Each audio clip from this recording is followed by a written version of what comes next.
ایک زمانے کی بات ہے، ایک ظالم بادشاہ تھا جو چاہتا تھا کہ سب اس کے دین کو مان لیں۔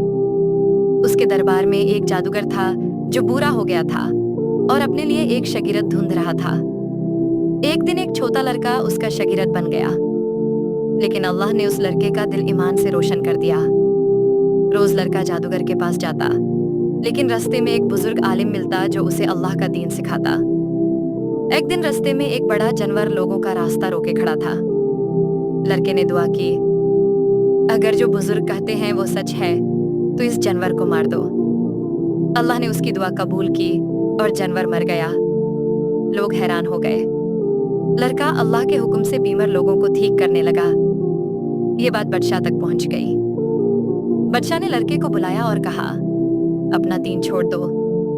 لڑکے نے منع کر دیا۔ بادشاہ نے اسے مارنے کی کوشش کی، پہاڑوں پر لے گیا، سمندر میں لے گیا، لیکن اللہ نے ہر بار اس سے بچا لیا۔ آخر لڑکے نے خود کہا، اگر تم مجھے مرنا چاہتے ہو تو سب لوگوں کے سامنے مجھے ایک تیر سے مارو اور کہنا، بسم اللہ رب الغلام، اس لڑکے کے رب کے نام سے۔ بادشاہ نے ایسا ہی کیا اور لڑکا شہید ہو گیا۔ لیکن اس کے مرنے کے بعد پورا شہر ایمان لے آیا۔ بادشاہ نے سب کو زندہ جلوا دیا۔ یہی وہ لوگ ہیں جن کا ذکر قرآن میں اصحاب الاخدود کے نام سے ہے۔